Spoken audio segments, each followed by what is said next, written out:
আসসালামু আলাইকুম প্রিয় শিক্ষার্থীবৃন্দ, আশা করি তোমরা সবাই ভালো আছো।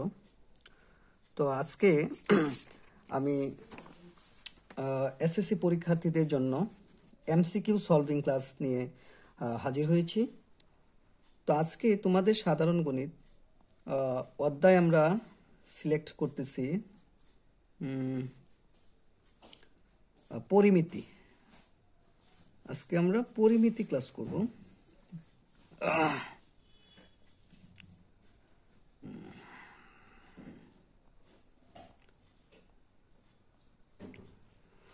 পরিমিতি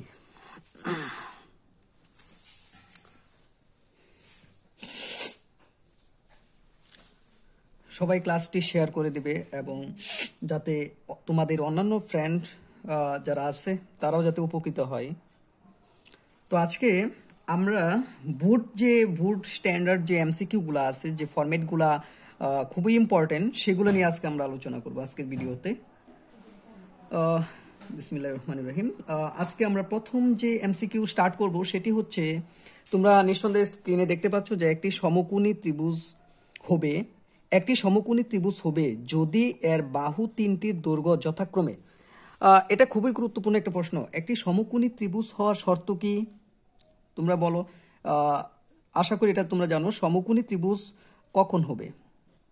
সেক্ষেত্রে পিথাগোরাস যে উপপাদ্য আছে সেটা আমাদের জানতে হবে। একটা সমকোণী ত্রিভুজের ক্ষেত্রে আমরা জানি অতিভুজ স্কয়ার, ধরো এবিসি একটা সমকোণী ত্রিভুজ, অতিভুজ স্কয়ার ইকুয়াল লম্ব স্কয়ার প্লাস ভূমি স্কয়ার। তাহলে এখানে AC square equal AB square plus কি বিসি স্কয়ার। এটা হচ্ছে পিথাগোরাসের উপপাদ্য। তো এখানে আমরা যে ক্যালকুলেটর দিয়ে অতি তাড়াতাড়ি কিভাবে আমরা করতে পারি সেটা আমি তোমাদের শিখিয়ে দেব। এখানে দেখো যে বাহুগুলার পরিমাপ দেওয়া আছে। এক নম্বর ক নাম্বার 8, 15, 18, 9, 12, 17 খ নাম্বার। এখানে সবচেয়ে বড় যে বাহুটা এটা হচ্ছে তোমার অতিভুজ, আর অপর যে দুটি বাহু থাকবে সেটা হচ্ছে লম্ব, আরেকটি হচ্ছে কি ভূমি। তুমি যে কাজটা করবা, বড় বাহু স্কয়ার ইকুয়াল যদি অপর দুই বাহু স্কয়ারের সমান হয় তখন ধরে নিবা সেটা দ্বারাই কি সমকোণী ত্রিভুজ অঙ্কন করা সম্ভব। তো আমরা এখানে দেখো 18, ধরো তুমি 18 স্কয়ার সমান কত আসছে 324।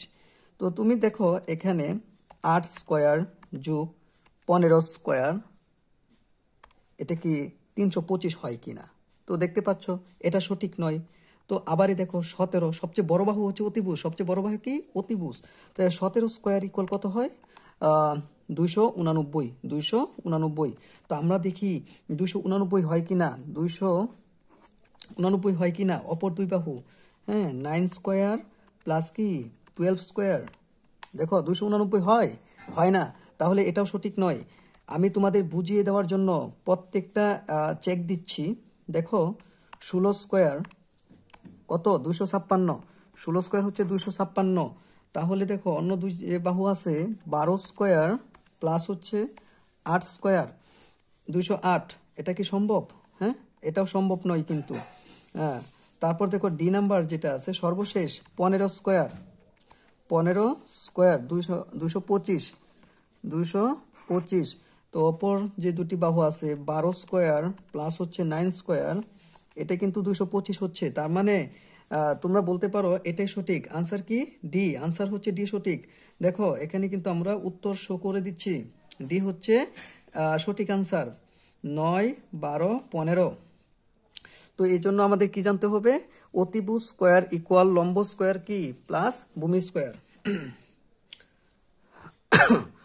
তারপর আমরা 2 নাম্বার যে এমসিকিউটা দেখতে পাচ্ছি,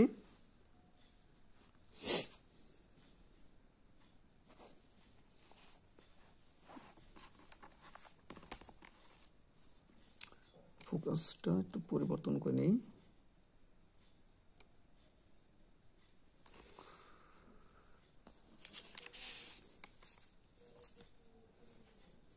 ওকে,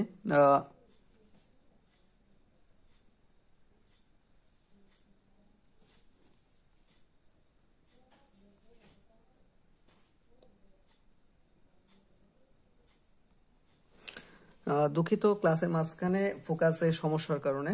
তো আমরা এখন 2 নাম্বার যেটা আছে সেটা সমাধান করব। এখানে উল্লেখ আছে একটি ত্রিভুজের 3টি কোণের পরিমাপ যথাক্রমে 30, 60 এবং 90 হলে ত্রিভুজটি কোন ধরনের ত্রিভুজ? তো এখানে খুব ভালোভাবে লক্ষ্য করো, একটা ত্রিভুজের 3টি কোণের পরিমাপ দেওয়া আছে। খুব সুন্দরভাবে এখানে লক্ষ্য করো যে একটা হলো কত 30, আর একটা হলো 60, আর একটা হচ্ছে 90।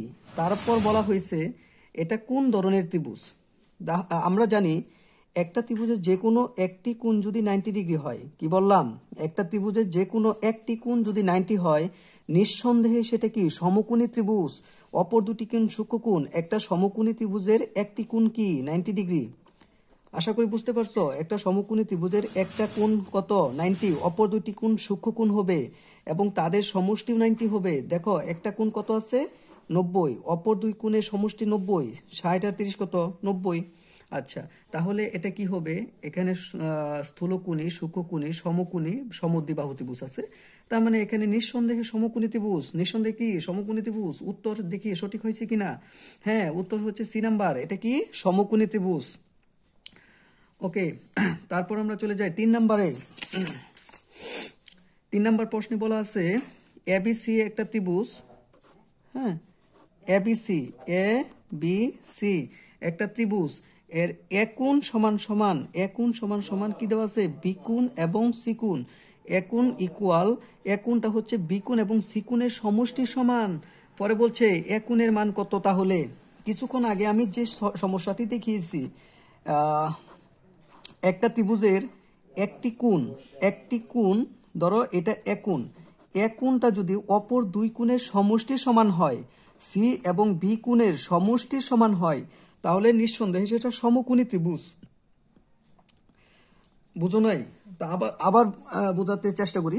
তো একটা ত্রিভুজের একটা কোণ যদি অপর দুই কোণের সমষ্টির সমান হয়, তাহলে নিঃসন্দেহে সেটা সমকোণী ত্রিভুজ হয়। কারণ আমরা জানি একটা ত্রিভুজের 3 কোণের সমষ্টি কত 180 ডিগ্রি। তো এখানে একটা কোণ যদি 90 হয়, অপর দুই কোণের সমষ্টি কত হবে 90। বুঝো নাই? আচ্ছা, তাহলে এটা কি হবে সমকোণী ত্রিভুজ। তো আমরা এটাকে সমকোণী ত্রিভুজ হিসেবে যদি ধরি, তাহলে এক কোণ হচ্ছে 90 ডিগ্রি। আনসার দেখি, হ্যাঁ ডি আনসার হচ্ছে তোমার এটা 90 ডিগ্রি। আশা করি তোমরা বুঝতে পারছো। এখানে ব্যাখ্যা দিছে, আমরা জানি সমকোণী ত্রিভুজের সূক্ষ্মকোণদ্বয়ের সমষ্টি কত 90 ডিগ্রি। সমকোণী ত্রিভুজের সূক্ষ্মকোণদ্বয়ের সমষ্টি কত 90 ডিগ্রি। এখন আমরা 4 নাম্বার সমাধান করব। একটি ত্রিভুজের দুইটি বাহুর দৈর্ঘ্য দেওয়া আছে। একটি ত্রিভুজের দুটি বাহুর দৈর্ঘ্য 10 সেন্টিমিটার এবং 12 সেন্টিমিটার এবং এদের অন্তর্ভুক্ত কোণ 30, এর ক্ষেত্রফল কত। আমরা জানি অন্তর্ভুক্ত কোণ, একটা ত্রিভুজের দুটি বাহুর পরিমাপ, একটা হচ্ছে 10 আর একটা যদি 12 এবং অন্তর্ভুক্ত কোণ কত 30, তাহলে সূত্র কি half AB sine theta, half AB sine theta. তাহলে হাফ এর মান কত, ধরো একটা এ কত 10, বি মান কত 12, বির মান যদি 12 হয়, সাইন থিটা, সাইন কত 30 ডিগ্রি, অন্তর্ভুক্ত কোণ 30 ডিগ্রি। তাহলে দেখো, হ্যাঁ হাফ ইন্টু কত 120 গুণ সাইন 30 মান কত হাফ, সাইন 30 মান হাফ। তাহলে দেখো এখানে 120 কতবার যাবো 2 দিয়ে 120 কাটা দিলে 60, আবার এই 2 দিয়ে যদি 60 কে কাটা দেবো কত 30। আনসার হচ্ছে কত 30 বর্গ, 30 বর্গ। তো আমরা দেখি, হ্যাঁ এটা আনসার হচ্ছে 30 বর্গ সেন্টিমিটার। আশা করি বুঝতে পারছো। Half AB sine theta, half AB sine theta, এ হচ্ছে একটি বাহু, মানে কি বলে সন্নিহিত দুটি বাহুর গুণফল এবং এদের অন্তর্ভুক্ত কোণের সাইন থিটা। আশা করি তোমরা এটা বুঝতে পারছো। তো আমরা এখন পরবর্তী ধাপে চলে যাব। কত নাম্বার 4। এখন আমরা 5 নাম্বার করব। 5 নাম্বার কি দেওয়া আছে আমরা একটু পড়ি। তো 5 নাম্বার দেওয়া আছে একটা ত্রিভুজের দুটি বাহুর দৈর্ঘ্য, একটা ত্রিভুজের দুটি বাহুর দৈর্ঘ্য কত, একটা হলো 7 সেন্টিমিটার আর একটা হচ্ছে 12 সেন্টিমিটার, এদের অন্তর্ভুক্ত কোণ 30 হলে, এটা তো আচ্ছা দুঃখিত, এটা আমি করেছি। 6 নাম্বার একটা ত্রিভুজের দুটি বাহুর দৈর্ঘ্য 6 এবং 8, ক্ষেত্রফল দেওয়া আছে। ওকে, এটা ওটার মতোই একটু ব্যতিক্রম। ধরো একটা বাহু হচ্ছে 6, একটা বাহুর দৈর্ঘ্য 6, অপর একটা বাহু বি 8 সেন্টিমিটার এবং এদের ক্ষেত্রফল, হ্যাঁ এদের ক্ষেত্রফল হচ্ছে 12√2 এদের ক্ষেত্রফল দেওয়া আছে। পরে বলছে মধ্যবর্তী কোণের মান কত, খুবই গুরুত্বপূর্ণ একটা প্রশ্ন। তো ক্ষেত্রফল দেওয়া থাকলে মধ্যবর্তী কোণ থিটার মান বের কিভাবে করবা? আমরা জানি ক্ষেত্রফল equal half A B sine theta. সূত্র হচ্ছে এটা, সূত্র হচ্ছে half A B sign theta, half A B sine theta. তো ক্ষেত্রফলের মাপ দেওয়া আছে 12√2, হাফ এর মান কত 6, বির মান কত 8, সাইন থিটা। ওকে, তো দেখো এখানে আমরা কিভাবে সমাধান করব। তো 6 48কে যদি আমরা 24 2 ভাগ দিলে 24, আশা করি বুঝতে পারছো।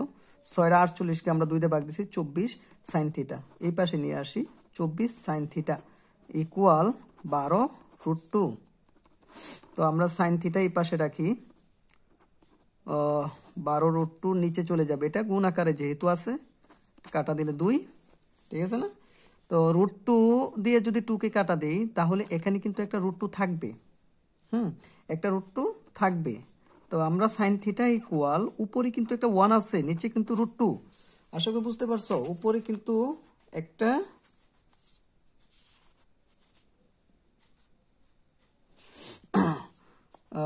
আশা করি একটু সমস্যা হয়েছে, হয়তো দেখা যায়নি। তো half A B sign theta, half A B sine theta, এই সূত্র আমরা প্রয়োগ করেছি, এ বির মান প্রয়োগ করেছি 6 8 সাইন থিটা। তো আমরা এখানে 6 48কে 2 ভাগ দিয়েছি 24 সাইন থিটা ইকুয়াল আমরা লিখতে পারি 12√2। পর সাইন থিটা এই পাশে রাখছি, 24 ওই পাশে গিয়েছে, ভাগ হয়েছে, তাহলে উপরে 12 দিয়ে 24কে কাটা দিয়েছি 2, উপর √2 আর এখানে 2, তাহলে কাটা দিলে 1/√2 থাকে। তো এখন আমরা জানি সাইন কত ডিগ্রি মান 1/√2, সাইন কত ডিগ্রি মান 1/√2, সাইন 45 এর মান 1/√2, সাইন সাইন কাটা, সুতরাং থিটার মান কত 45 ডিগ্রি। আশা করি তোমরা এটা বুঝতে পারছো।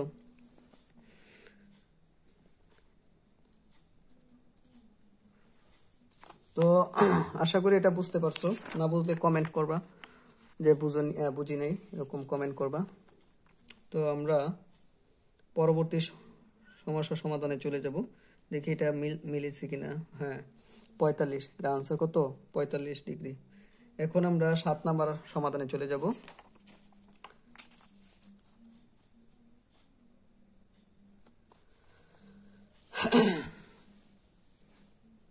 7 নাম্বার,